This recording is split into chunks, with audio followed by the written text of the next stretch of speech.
just a hack. He's just an absolute hack. And he gets his ass kicked by his teammates every week. It's just, it's terrible. It's just terrible. You put it on. I was checking it out. Yeah, that's your fault that you have the attention span of a of an 8-year-old that you can't stay focused with the inanimate. See, wait, you give me a hard time for getting distracted by all the strange objects that you choose to interact with while we're recording. Yet you get distracted with your own objects before we start recording and while we're recording. So I don't want to hear that anymore. I don't. Well, MF Narduzzi fell down, so I got to put him back up. And I saw it. I'm like, well, I mean, I might as well try to put it on once. Are you ready to start the show, or do I need to let you finish setting up your room? He's good. He's good to go. Today, Joe DeLeone, Sean Anderson, two former college football players from the University of Rhode Island. Today, we're going to be previewing week 3. We really only have 2 games that are worth talking about. We're also going to share our betting picks to get to some of these other games. The 2 games that we're going to be getting to: Missouri at Kansas State, Tennessee at Florida. This week's slate of games are terrible.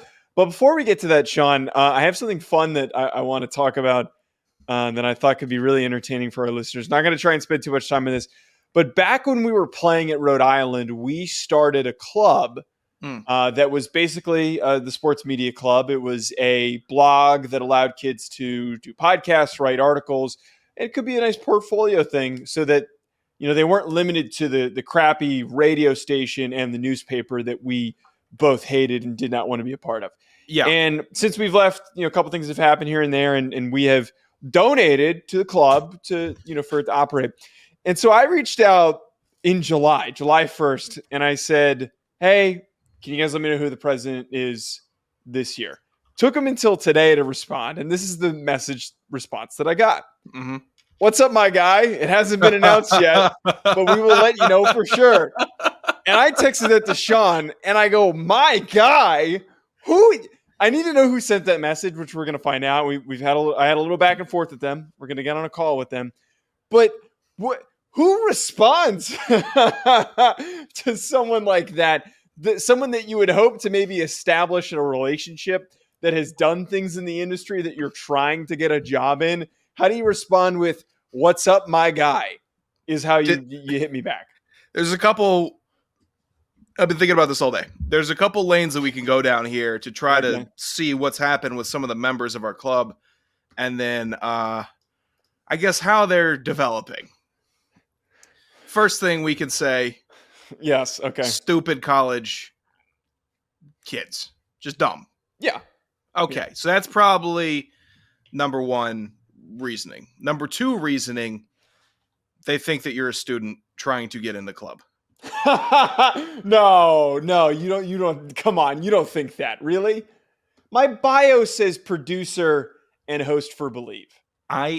Look, I'll do a lot for this club. I will not sit here and swear on a Bible that he even looked at you, or they even looked at your bio. Okay, we're going to find this all out. I can't be certain. We're going to find this out when we talk to them. Because that's a good point. That's a good point. I will say this, though. When I got that response, I was a little pissed. Because, like, my thought was, I'm not going to say the person's name but there was somebody when I was in college that that worked very high up at a large media company, and I had established a relationship with. Imagine if that person, who you know exactly who I'm talking about, if I responded and reached out to him with, hey, my guy, could you help me out with this? Could you help me out with my NFL Network application? Could you imagine if I said that to him? Yeah, there's a little bit. I'm trying to text me who you're talking about, because I have somebody on the top of my mind. You know who it is. I'm sure I do. I'm certain that I do. But right now I'm locking in on one name, and I'm trying to go through Joe's Rolodex of people who he would never say, hey, my guy, to. Ever. Okay. I think you know who it is. Before you even sent it, it had to be this person. Yeah. Yes. So we didn't make the club to be formal. We made it to be informal, actually, to say, hey, come here, learn what you're doing. We made demo tutorials and said, hey, we've had 3 or 4 years at this. We've got at least a baseline knowledge that you can, if you follow our instructions, then you can learn what we know at this point, right? That's how to set up a recording, write a blog, do that stuff. This is too informal. Okay, here's the only thing though. I'm still a little annoyed, and I'm going to give whoever sent that message a hard time once we talk to him. But at the same time, I actually kind of think it's perfectly fitting. And I think that with how uptight and overly professional WRIU, the student radio station, was, which we had our run-ins with them, and then we had a lot of run-ins with the Cigar, which is the student newspaper, how overly formal, way overly formal that was. I think it's kind of fitting, and it kind of makes me a little happy that some slappy, what is it, Tuesday in September, rolled out opened the account, logged in, and was like, oh, hey, this dude messaged me. I'm going to hit him back. Yo, what's up, my guy? Clearly just some frat kid who responded to me. Sure, which is good for content, bad for getting funding. You think we should cut their funding? No, not us. I'm saying from the school. I know. There's levels to it. You and me sitting in Adam Roth's chair, having a good time, messing with his desk.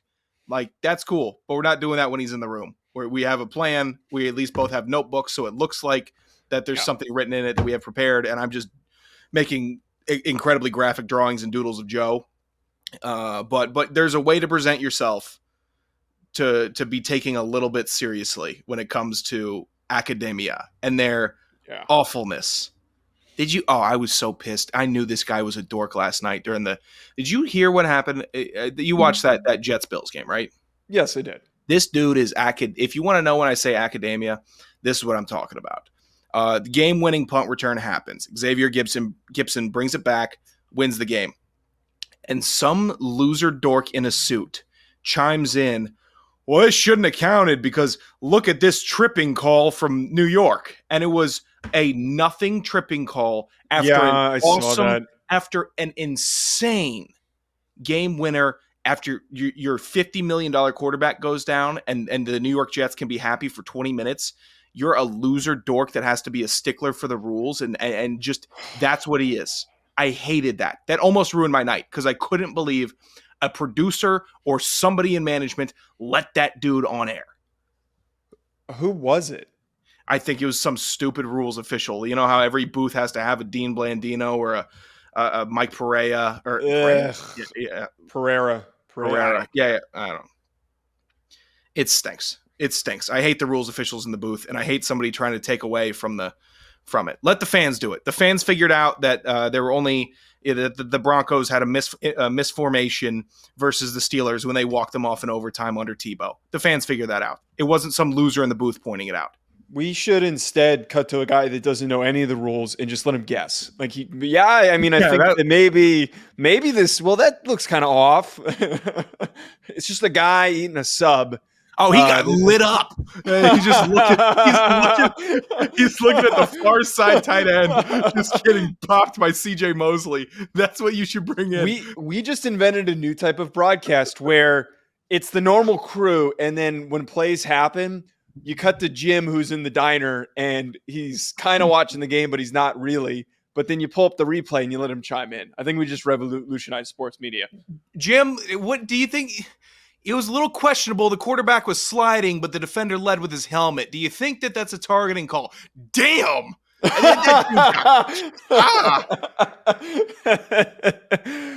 need more of that. I like that. We also need more. You suck for pulling that out. We need more good football games. We still have two games that I think that are important for defining the path for this season. Before we do get to that, though, Sean, can you share with our listeners a word from our sponsor, BetOnline? I would love to. BetOnline, or as I would call it, Mr. Reliable. Mr. Won't not let you bet. They will take your bets. Other platforms, maybe we're getting some strongly worded messages from me because there's money in an account and not letting me do anything. So I'm on the fritz with them, but not betonline.ag. BetOnline.ag is where you go to get the latest game odds, spreads, and totals from the NFL and college football at your fingertips with BetOnline's real-time updates on statistics, news, and odds. You can place bets there. That's what you should care about. You don't have to be on a caller service line for 45 minutes during Monday Night Football with BetOnline.ag. Okay, head to the website today. Use your mobile device to get in on the action. Remember to use our promo code BLEAV, BLEAV, to receive your 50% welcome bonus on your first deposit. BetOnline, where the game starts. Yeah, I don't have any of those types of issues. Sean, thank you for that very lively read that you provided us with. They do a good job. I want to start with talking about Tennessee at Florida. This is the 7 p.m. Eastern time game. This one, I have to start this with saying, Sean, as much as I have spoken negatively on Florida the whole offseason, at the beginning of the season, it needs to be noted that Florida, I don't think this game is going to be a blowout as some people want to depict it to be. I don't think this game is going to be very lopsided because one thing we've discovered from Tennessee the past 2 weeks against Austin Peay and against UVA is that they've got the capability to be a firepower, explosive offense, but they haven't done it yet. They have been trying to find their rhythm. I believe Joe Milton has one of the lowest QBRs or quarterback ratings, whatever the phrasing is for college, in the SEC right now. Like he has not been on point, even though we know he is super, super talented. So I'm looking at this game, and for me, I see two things. This is one, an opportunity for Billy Napier to reestablish some footing and some momentum for the rest of the year. And then two, for Heupel, with a team that is in a position to do damage in a conference that is completely up in the air, to use this as we are going to figure out our offensive problems. We're going to put a lot of points up on the board, and we're going to feel really confident going into our next game before we have our first big matchup. This is a must-win for Heupel and the Volunteers. It's a must-win because the SEC has looked bad the first 2 weeks. They have lost in out-of-conference games. Everyone's talking about it. Everyone's saying it's a down year. People are saying that it's not going to be a automatic two-bid conference for the CFB this year, which is realistic. It definitely has the chance to not be. So Tennessee can't be grouped up. They can't take a dumb early loss to Florida. And they're the favorites. And Florida is going to challenge them because it's Florida's first big game at home this year. So students are back on campus. Here comes the big party. Here comes everyone getting rowdy. Everyone's coming in with their swamp boats and their fan boats, and they're having a good time, right? Tennessee can't get distracted by that. They just need to go out there, play football, handle business. Because Florida would love to spoil this, and Florida would love to make this conference chaos. They said, we already have a loss. We have hurt the cause. We are the anchor right now that has dragged the SEC's reputation down. LSU hurt us. South Carolina hurt us. Teams have hurt us. Alabama hurt us. But we were the anchor. We started it off with an awful loss to Utah. And what we would love to do is give everybody a loss. No free passes. We want to give everyone has one loss until it's complete chaos. So good approach, Florida, but Tennessee has to recognize that's their only game plan. I don't think Florida really cares about winning and going to the CFP. Maybe they go to a fun bowl game. I don't think they care about going to the New Year's Six bowls. I mean, let's be realistic. They're not. They're not. They won't be. So what do they want to do? They just want to F with you, Tennessee. They want to say, oh, this is the SEC. I'm just going to beat you just for fun. So you can't have that. My thing with Florida, if they're going to win this game, what it's going to really take is eliminating all of those silly mistakes that hurt them in the Utah game. Because if you take out, the stupid special teams error, you take out the all the penalties, the false starts on the road, you take out the missed assignments and all that stuff. Right. Early deep ball, yeah. All of the young football team mistakes that you made against Utah, you take that stuff out, you can make this a ball game. You can make this close. And I know that's kind of like a cliche coach talk analysis, but there's a lot of truth to that. I will say this much, and this is a take that I'm not sure if a lot of people have. I think that they have an advantage having already played a tough opponent in Utah compared to Tennessee, who spent the last 2 weeks, dicking around with UVA, one of the worst P5 teams, and then beating Austin Peay. But not by a very exciting margin. And we know that Austin Peay, as two guys who cover the FCS, not a very good FCS team this year for how close that game was. It was very eye-opening, which you're allowed to have a crappy game. I get that. I don't think that's indicative of what they're capable of doing. But my point is that Florida's already been punched in the mouth by a better team, a really good, well-coached, well-rounded team. And they can show up and say, well, we were exposed by these mistakes and they took advantage of them. If we correct them this week, we know how we can play good, sound football and win this football game. I actually genuinely love that point because it would be such a Tennessee, it would be a very Tennessee thing to do, is to try to pretend like the cupcake schedule hasn't happened and then just walk out there versus Florida and get boat raced. They would love to do that, and and good for Florida at least getting challenged in the first 2 weeks. I will commend every team that has played another Power 5 opponent of stature in the first 2 weeks. UVA, all right. Tough draw for them. Tennessee decided to get play some guys on scholarship.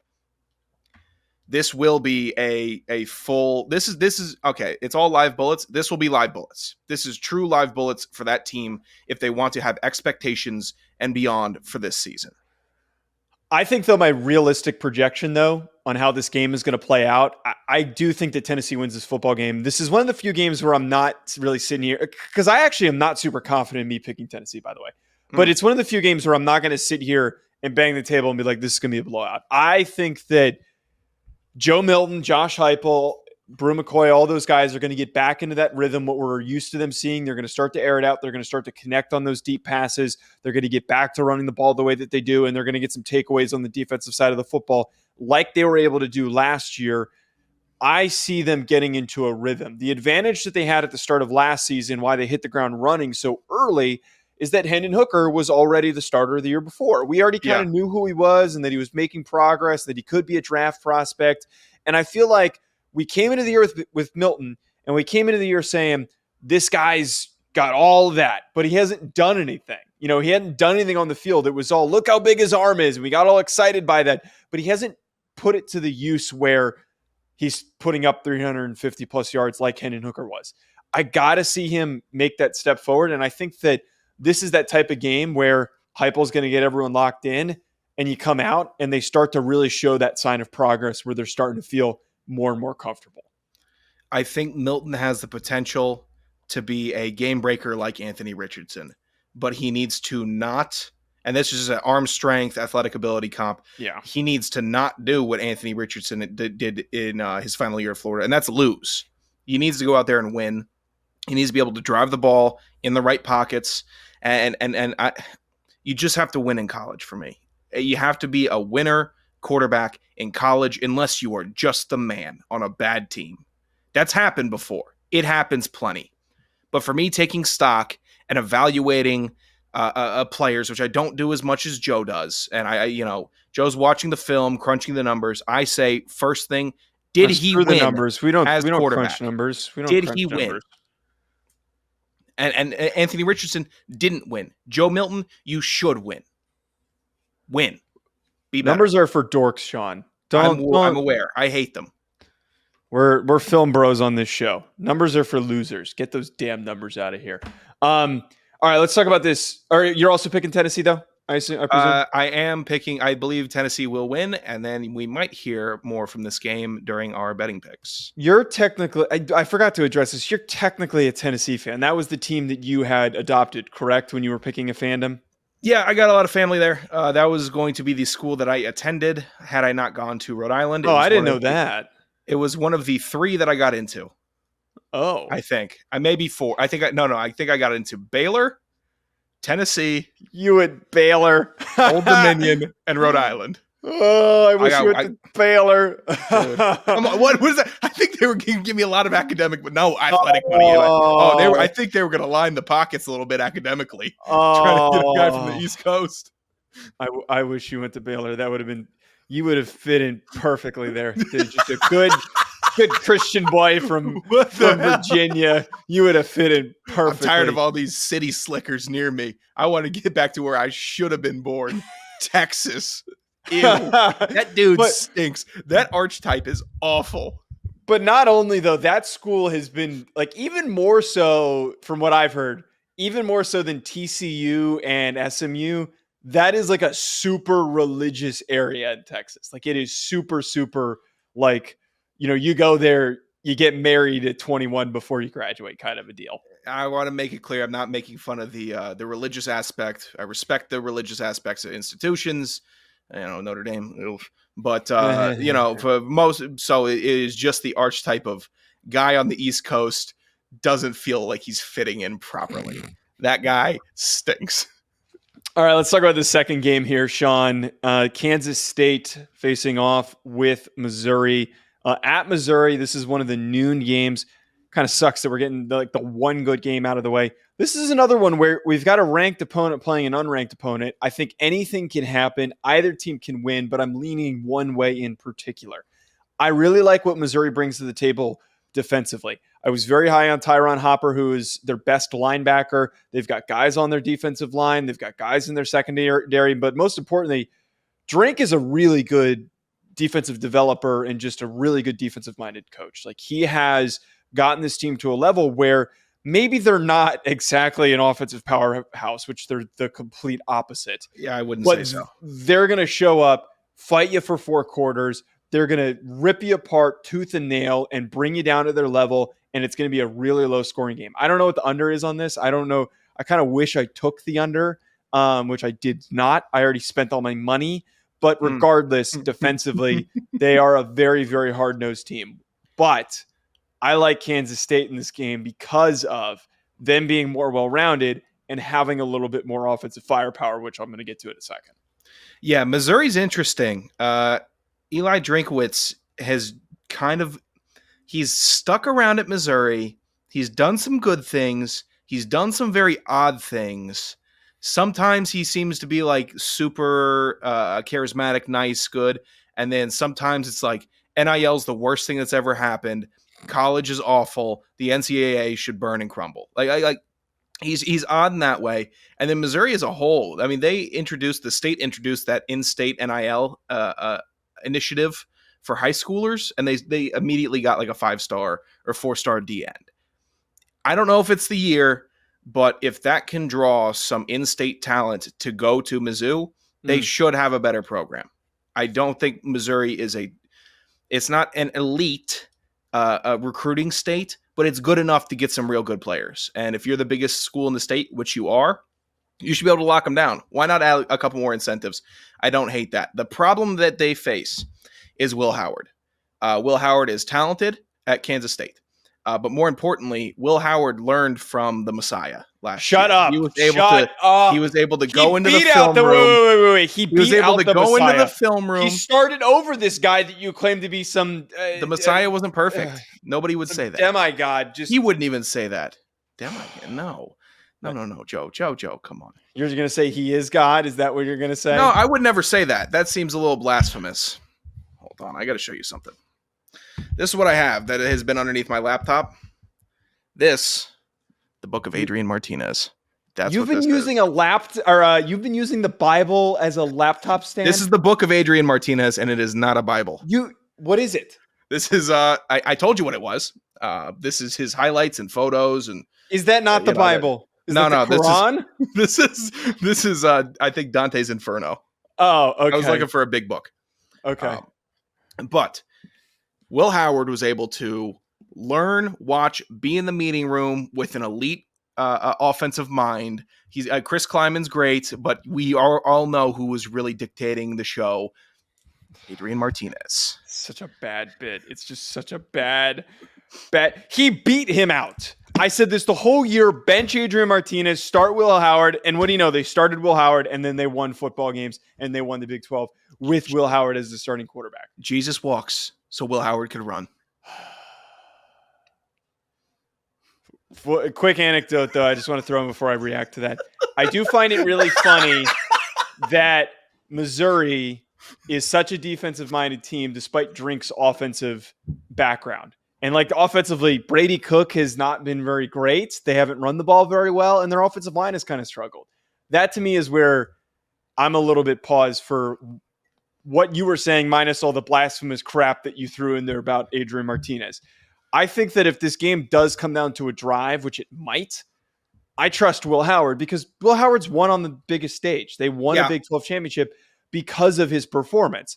I think he does not get enough love for how quality of a starting quarterback he is at the FBS level, at the P5 level. There aren't a lot of guys that have that level of experience underneath their belt that they can make the plays that he can make. I'm not saying that he's a first-round draft pick, but he's a former 4-star recruit that's got a quality arm. He's not perfectly clean, but when he's in rhythm, this offense moves. I also am in love with the fact that this offensive line is really freaking consistent. Cooper Beebe, we talked so much about because he's a freaking dog, and they've got two really talented running backs, Trayshawn Ward and DJ Giddens.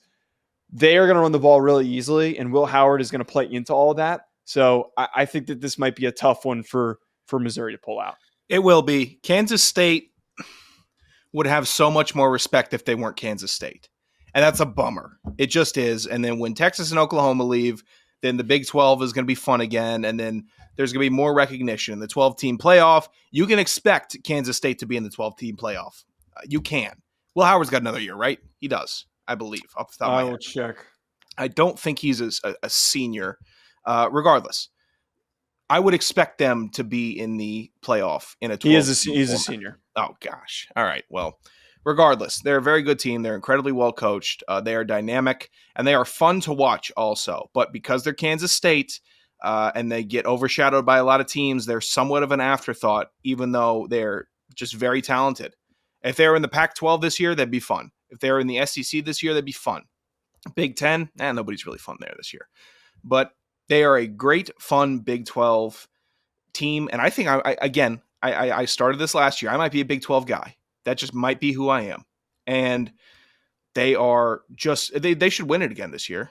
They should win the Big 12 this year. Texas, we're waiting for the collapse. I am, at least. Oh, it'll happen. That's a shot. That's a shot. How's that a shot? That's not a shot.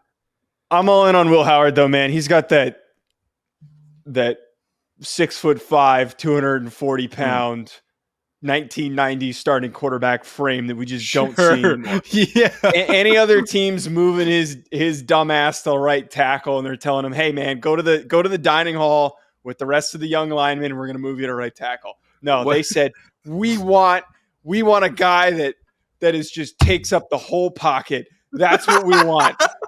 We don't care that everything's moving to small and mobile and compact. No, we want the biggest MFer that we can put back there. I support any team that does that. How fired up would you be? I think you would get a jersey if they did a retro photo shoot with some old 1990s shoulder pads and thigh pads. Yes. And they had Will Howard standing back there. Hell yes. In a giant purple Kansas State jersey and that stupid, awful, bland helmet. You got a bad helmet, K-State. You just do. Really? You don't like? Yeah, it is kind of lame. It just and it's not their fault. TCU has a better one, and they took advantage quicker.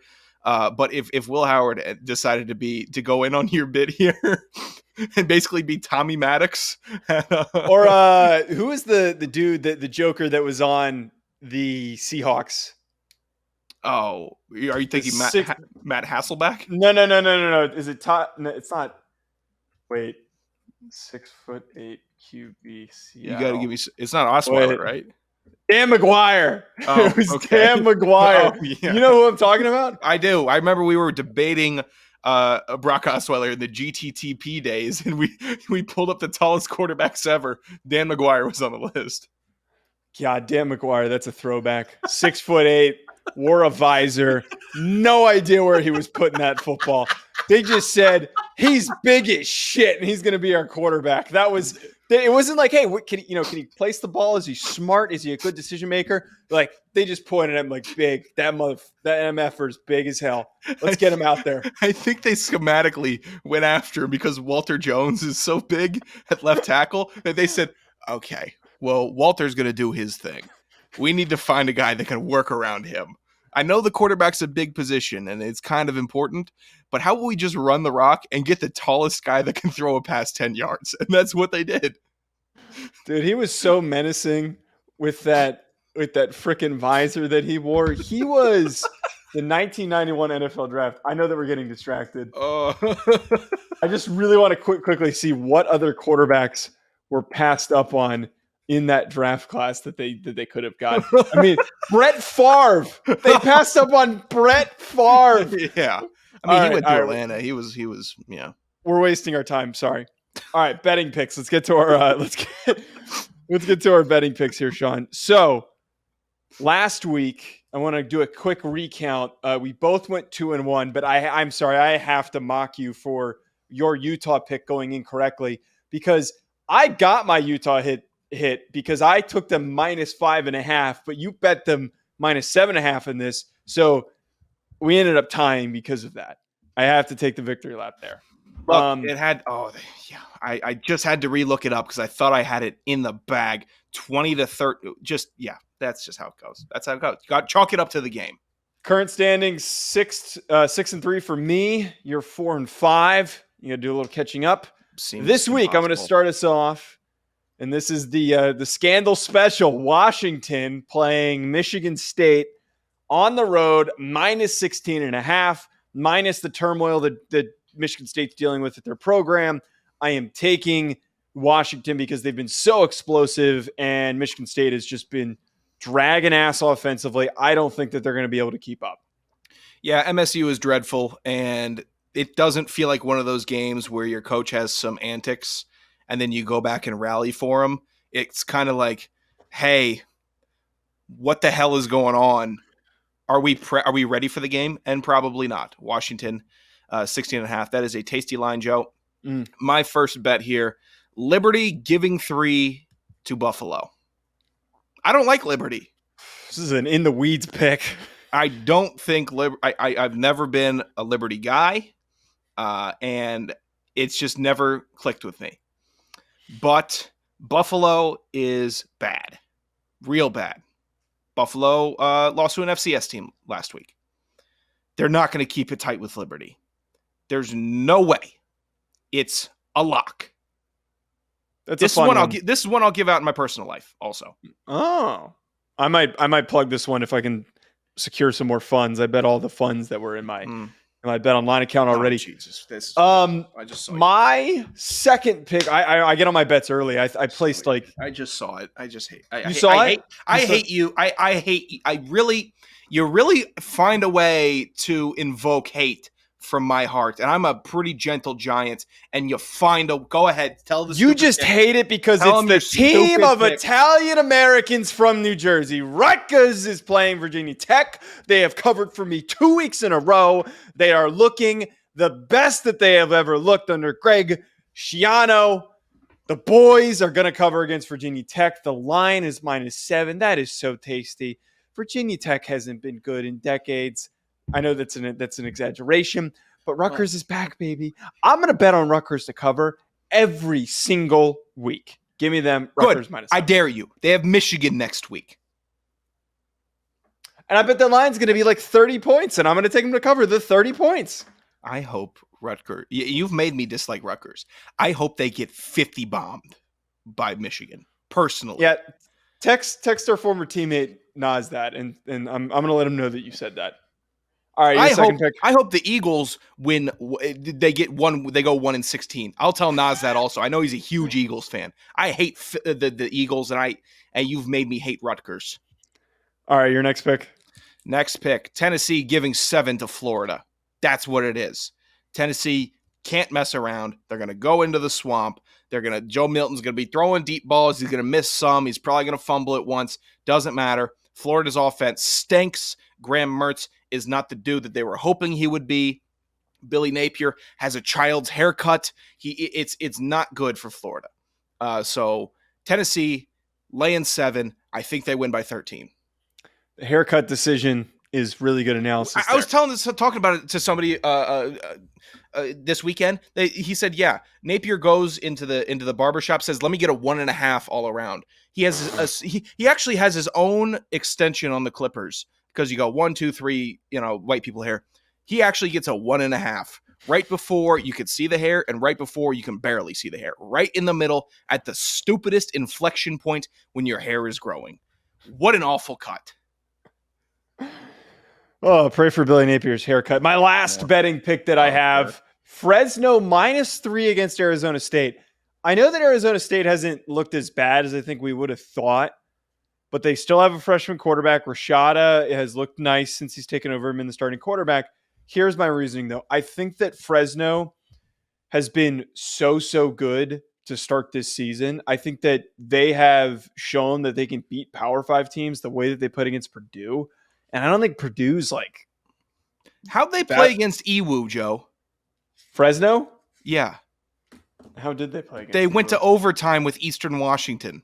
I stand by my pick. For Eastern Washington's a powerhouse. Give me Fresno -3. You have a sick brain. In between your ears is just flu, coughing, cold, and some other diseases. You just have a sick brain. It is Give me unwell. Fresno -3. You can go screw. What's your final pick before my final pick? Wyoming getting 28.5 versus Texas. Go ahead, Cowboys. Cover it. You went into Lubbock and you beat them. You go to Texas and cover that. You're not going to beat Texas. Is. It's Arlington, right? Texas, UT. Oh no, it's Austin. Austin. UT Austin is what it's actually called. Yeah. It's too much. It's too much. That's a sad note to end this on. At Joe DeLeone at Sanderson Radio. We'll be back. Hit that subscribe button. Comment your thoughts below. We're sorry. Drive safe.